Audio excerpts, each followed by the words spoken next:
नमस्कार, cook with निशूमध्ये मी निशू तुम्हा सर्वांचे स्वागत करते। एखाद्या वेळेस घरामध्ये जर भाजी उपलब्ध नसेल आणि काहीतरी छान आणि झटपट होणारी रेसिपी जर बनवायची असेल तर त्यासाठी बटाटा रस्सा भाजी हा एकदम छान ऑप्शन आहे। अगदी 10 ते 15 मिनिटांमध्ये आणि कमीत कमी साहित्यामध्ये ही भाजी बनवून तयार होते। तर त्यासाठी लागणारे आपण साहित्य बघूया। त्यासाठी मी इथे एक मोठ्या आकाराचा कांदा बारीक चिरून घेतलेला आहे आणि 2 मध्यम आकाराचे टोमॅटो बारीक चिरून घेतलेले आहेत। 2 मध्यम आकाराचे बटाटे स्वच्छ धुवून सोलून त्यांच्या असे बारीक फोडी करून घेतलेले आहेत। एका कढईमध्ये 1 ते 1.5 पळी इतकं तेल घेतलेलं आहे। त्याच्यामध्ये आता आपण अर्धी टीस्पून इतकी मोहरी, अर्धी टीस्पून इतकं जिरं टाकून घेऊयात। मोहरी चांगली तडतडली की त्याच्यामध्ये आता आपण बारीक चिरलेला कांदा आहे तो टाकून व्यवस्थित परतून घेणार आहोत। कांदा चांगला ट्रान्सपरंट झाला की त्याच्यामध्ये आपण 7 ते 8 लसूण पाकळ्या ज्या ठेचून घेतलेल्या आहेत त्या आपण ह्याच्यात टाकणार आहोत। तसेच आपण इथे काही मसाले टाकून घेऊयात।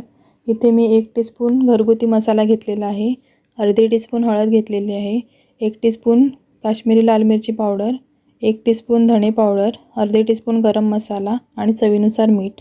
सर्व मसाले घालून झाले की नंतर त्याच्यामध्ये आता आपण बारीक चिरलेला टोमॅटो आणि 2 टीस्पून इतकं डेसिकेटेड कोकोनट मी इथे घालते। तुमच्याकडे डेसिकेटेड कोकोनट जर नसेल तर तुम्ही त्याऐवजी 2 चमचे किसलेलं सुकं खोबरं देखील घालू शकता। 2 ते 3 मिनिटं सर्व मसाला परतून झाला की नंतर त्याच्यामध्ये आपण कापून घेतलेले बटाटे टाकून 4 ते 5 मिनिटांसाठी व्यवस्थित परतून घ्यायचं आहे। परतून झाल्यानंतर आपण 5 मिनिटांसाठी झाकण ठेवून देऊया। 4 ते 5 मिनिटं झालेली आहेत। आता आपण त्याच्यामध्ये गरम पाणी घालून घेऊयात। इथे मी गरम पाण्याचा वापर केला, त्याच्यामुळे बटाटे देखील लवकर शिजली जातात। मी इथे कच्च्या बटाट्यांचा वापर केला, तुम्हाला हवं तर तुम्ही बटाट्यांना 1 शिटी देखील काढून घेऊ शकता। पुन्हा पाणी टाकल्यानंतर 2 ते 3 मिनिटांसाठी मी इथे झाकण ठेवून घेतलेलं आहे। बटाटे शिजल्यात की नाही ते आपण एकदा चेक करून घेऊयात। बटाटे छान शिजलेली आहेत। बटाटा रस्सा भाजी रेडी आहे। आता आपण त्याला वरून कोथिंबीर टाकून घेऊयात। जर तुम्हाला या भाजीची चव अजून वाढवायची असेल तर जेव्हा आपण राई जिऱ्याची फोडणी देतो त्याच वेळेला त्याच्यासोबत 1-2 तेजपत्त्याची पानं, 1-2 काळी मिरी आणि एखादं लवंग देखील टाकू शकता।